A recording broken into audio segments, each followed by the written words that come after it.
Baik, selamat siang adik-adik sekalian ya. Kita berjumpa lagi di semester genap ini dan mata kuliah kita adalah mata kuliah pendidikan anti korupsi. Mata kuliah ini hanya satu SKS, jadi sekitar 50 menit untuk satu kali pertemuan. Jadi tidak lama-lama.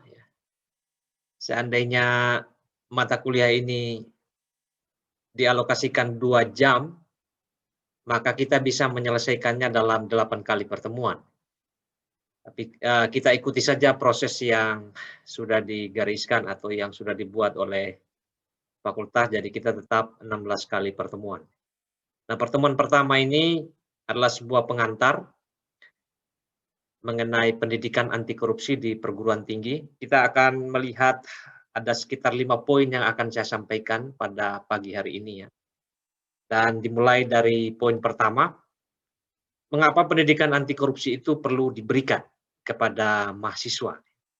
Karena sebelum-sebelumnya itu, di dalam kurikulum pendidikan tinggi, mata kuliah ini tidak dikenal. Nah, sejak 2011 kalau tidak salah ya, Dirjen Pendidikan Tinggi mengamanatkan kepada seluruh perguruan tinggi untuk, memasukkan satu mata kuliah di universitas dengan namanya, pendidikan anti korupsi. Nah, mengapa mata kuliah ini perlu diberikan kepada adik-adik sekalian, pada mahasiswa-mahasiswi?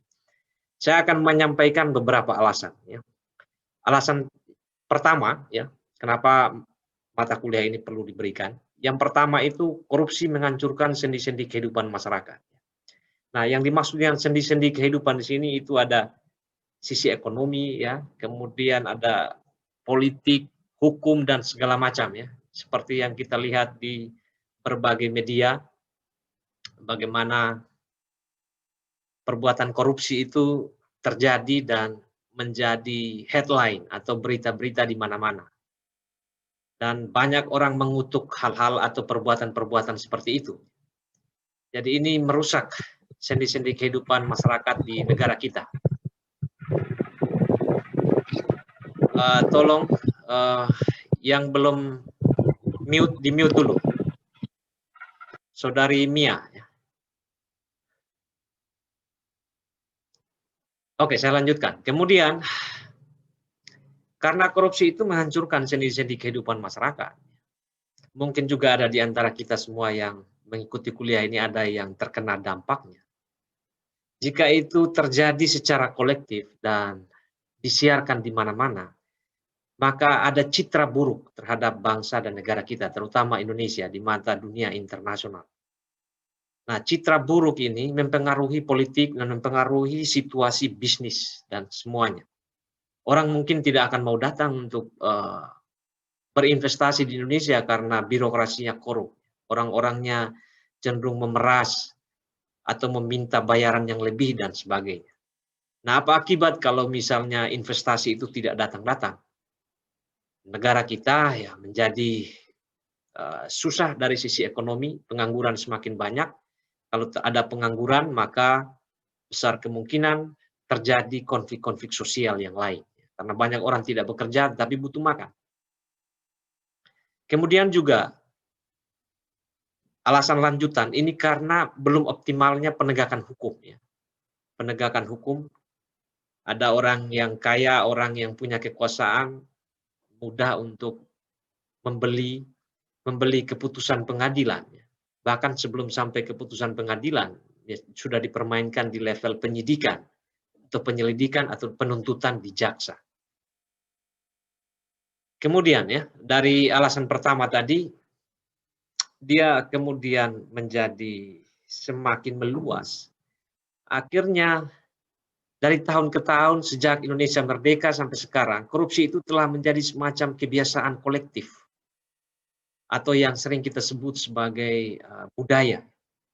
Jadi kalau tidak ikut comot sana, comot sini, atau bayar sana, bayar sini, seolah-olah itu menjadi sesuatu yang asing. Jadi korupsi telah menjadi kebiasaan kolektif kita. Alasan ketiga, dari kebiasaan kolektif ini kan banyak cara yang ditempuh oleh pemerintah supaya korupsi ini selesai melalui penindakan. Tapi ternyata penindakan pun tidak cukup. Butuh upaya lain ya, seperti pencegahan. Nah, dalam konteks pencegahan ini diperlukan agen-agen baru ya, atau generasi penerus yang diharapkan bisa mengubah keadaan. Yang golongan tua cukuplah, mungkin mereka sedikit lagi sudah akan masuk ke masa lansia dan tidak terlibat lagi di dalam penyelenggaraan negara. Nah, yang muda-muda ini akan menggantikan. Nah, yang muda-muda itu salah satunya adalah adik-adik sekalian, mahasiswa-mahasiswi generasi penerus yang akan menentukan masa depan. Dari sekarang harus diberi paparan mengenai pendidikan anti korupsi. Jadi ada sekitar 4 alasan mengapa mata kuliah ini hadir. Ya. Kemudian yang kedua, pendekatan apa saja yang sudah dilakukan oleh negara-negara dunia dalam melawan korupsi. Karena korupsi ini bukan hanya terjadi di Indonesia, tetapi juga terjadi di belahan bumi yang lain. Ada di negara maju juga, ada di negara, terlebih-lebih di negara-negara miskin. Nah, kita akan coba lihat beberapa pendekatan yang sudah dilakukan oleh negara-negara dunia dalam melawan korupsi. Pendekatan pertama, negara-negara itu menggunakan pendekatan pengacara atau pendekatan hukum. Berupaya untuk menyelesaikan masalah korupsi ini dengan penegakan hukum. Jadi ada undang-undang atau ada hukum-hukum pidana yang dibuat baru, direvisi baru, kemudian diterapkan supaya orang jera, tidak melakukan korupsi lagi. Kemudian ada pendekatan kedua, pendekatan dari sisi ekonomi dan bisnis. Negara-negara itu kemudian mengembangkan suatu sistem di dalam penyelenggaraan pemerintahannya, baik itu swasta maupun pemerintah.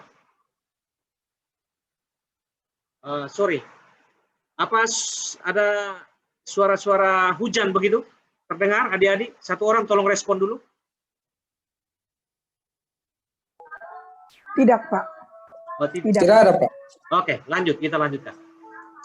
Pendekatan kedua ini pendekatan yang sifatnya ekonomi dan bisnis.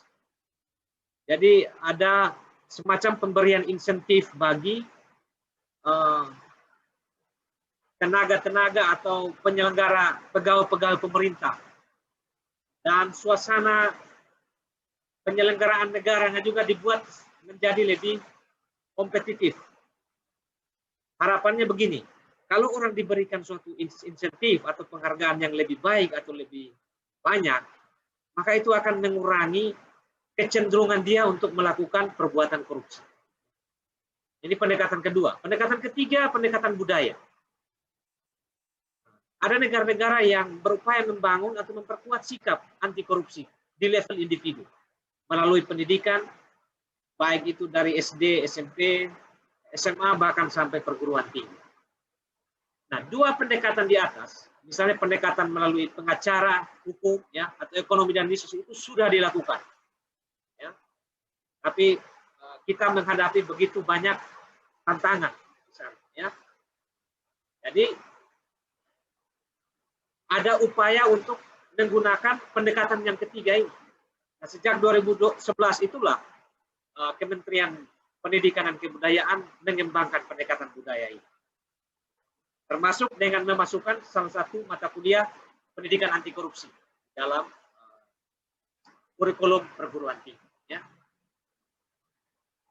Next, bagaimana status perbuatan korupsi di hadapan para ilmuwan? Ya, karena korupsi ini sebagai suatu fenomena yang merugikan, juga dipelajari. Ya. Dipelajari baik oleh pakar hukum, pakar politik, kemudian pakar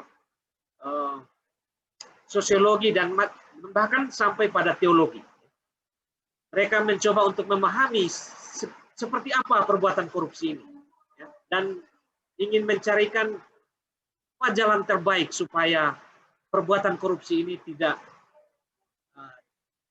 kontinu atau tidak terus-menerus terjadi. Nah, kita akan lihat kurang lebih ada 4 perspektif. Ya. Orang-orang yang belajar ilmu hukum atau yang mendalami ilmu-ilmu hukum akan memandang korupsi itu sebagai suatu kejahatan.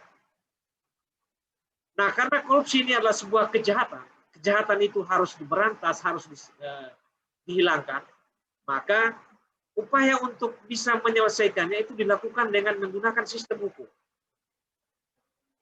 Para pakar hukum kemudian mempelajarinya, menyusun peraturan perundang-undangan, ya, terutama kitab undang-undang hukum pidana. Hampir semua negara dunia memiliki yang namanya hukum pidana. Dan juga ada hukum-hukum khusus untuk bisa membuat orang jerat. Ya. Nah, itu perspektif ilmu hukum. Jadi kalau bicara dengan orang hukum, pasti akan selalu memandang korupsi itu sebagai suatu kejahatan. Nah, bagaimana dengan orang-orang atau ilmuwan politik? Politik memandang korupsi itu sebagai suatu penyalahgunaan kekuasaan. Nah, oleh karena itu, ilmuwan-ilmuwan ilmu politik itu akan selalu berusaha mempelajari korupsi dari sisi kekuasaan ini dan bagaimana supaya kekuasaan itu tidak disalahgunakan. Salah satu contoh yang sangat terkenal, ya, ada teori mengenai pembagian kekuasaan. Ya. Nah, itu dipelajari di dalam perspektif ilmu politik. Kemudian dari sisi sosiologi, korupsi juga dipandang sebagai suatu masalah atau penyakit sosial, atau penyakit institusional, atau penyakit struktural dari masyarakat. Nah, karena dia merupakan suatu penyakit, maka perlu dicarikan suatu terapi yang sifatnya sosial untuk bisa menyelesaikan masalah korupsi. Kemudian, yang keempat dari perspektif teologi. Korupsi dipandang sebagai suatu kondisi di mana seseorang itu berada dalam posisi lemah dalam mengamalkan nilai-nilai agama dalam dirinya sendiri. Dengan kata lain kita bisa sebut sebagai merosotnya iman di dalam kehidupan masing-masing orang. Nah, untuk menangani hal ini biasanya tokoh-tokoh agama akan memberikan dakwah, memberikan khotbah tausiah bagaimana supaya korupsi ini tidak terjadi. Bagaimana nilai-nilai agama itu benar-benar diterapkan. Ada konsistensi antara ajaran dengan tindakan dalam hidup sehari-hari. Nah, melihat berbagai macam perspektif ini dalam menyelesaikan upaya korupsi, tentunya ada semacam keberagaman, ya. Keberagaman di dalam menyelesaikan upaya korupsi.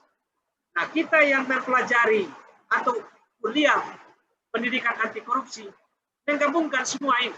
Kita belajar bagaimana nilai-nilai anti korupsi itu ditumbuhkan, melihatnya dari perspektif hukum, politik, sosiologi maupun teologi.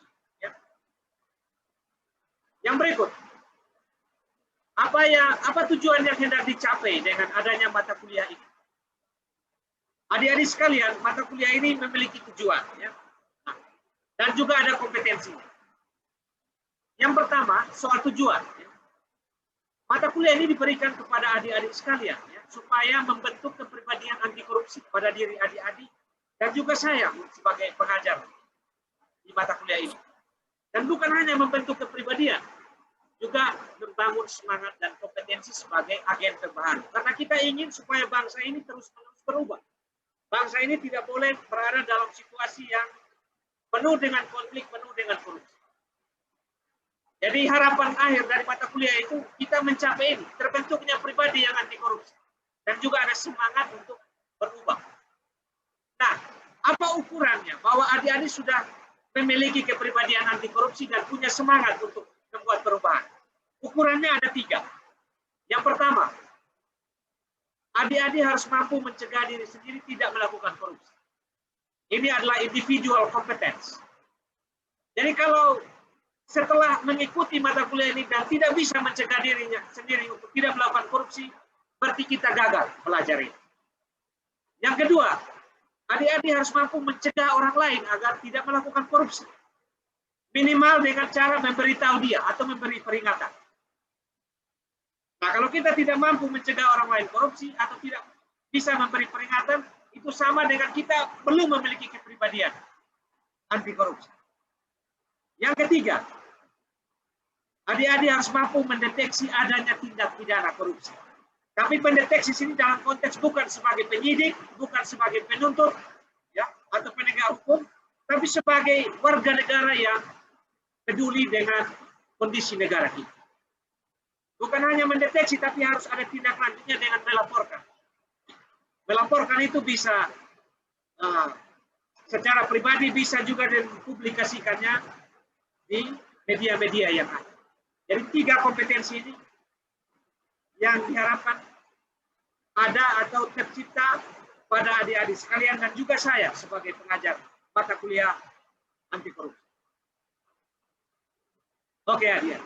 Yang kelima, bagaimana dengan diri kita sekarang dan lingkungan yang kita jalani sekarang?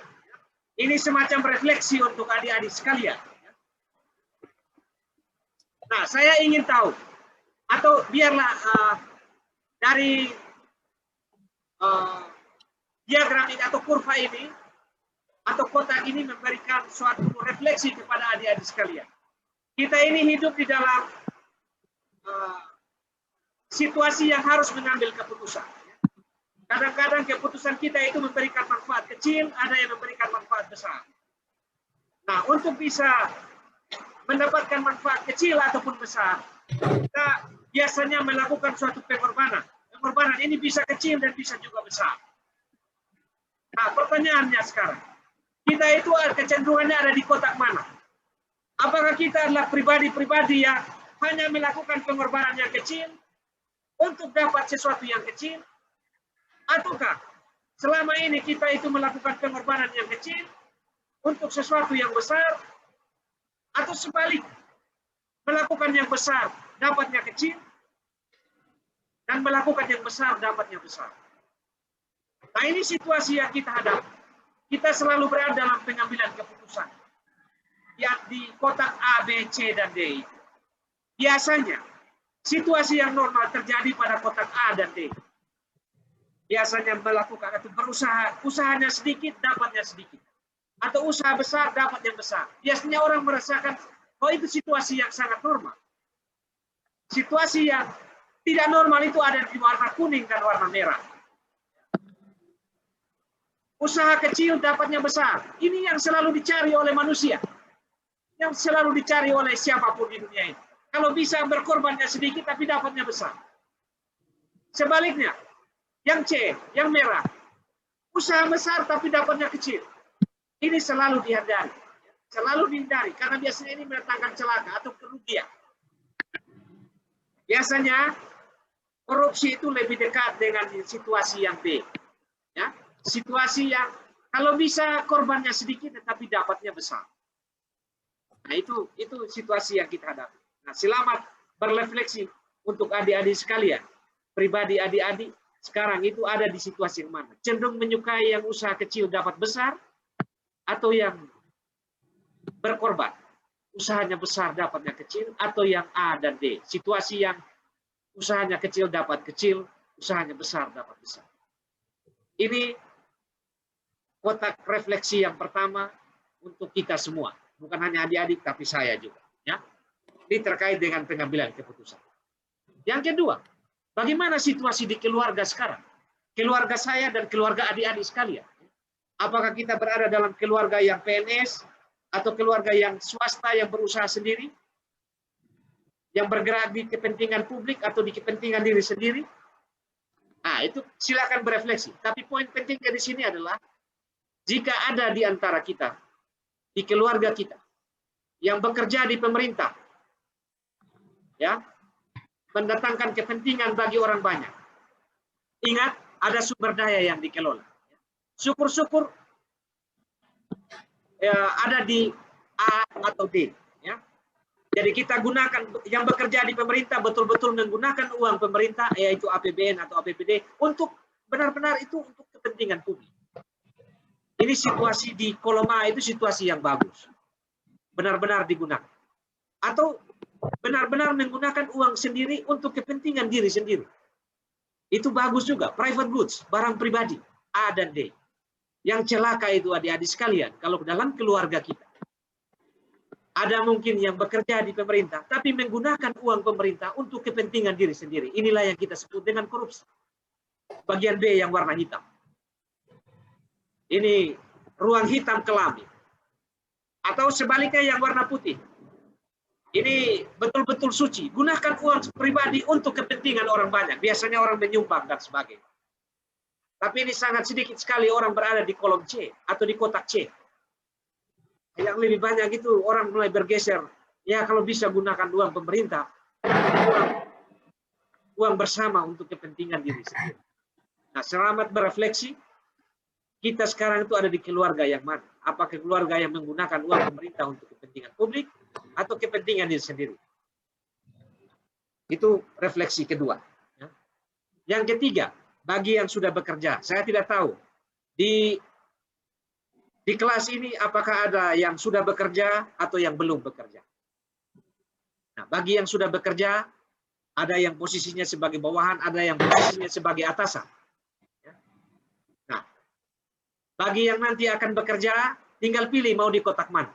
Kalau Anda sebagai bawahan jujur dan atasan Anda jujur, ya itu akan tercipta suatu kondisi yang kita sebut sebagai good governance. Ya, semua itu ada kejujuran. Ya. Kotak warna kuning. Tapi kalau misalnya Anda sebagai bawahan jujur, tetapi atasan tidak jujur, maka kita ini terjebak. Kita pengen jujur, tetapi atasan tidak jujur. Akhirnya terjebak di dalam korupsi. Atau kita sebagai bawahan tidak jujur, atasan jujur. Nah ini mau tidak mau kita terpaksa untuk jujur. Biasanya ada orang juga yang seperti itu.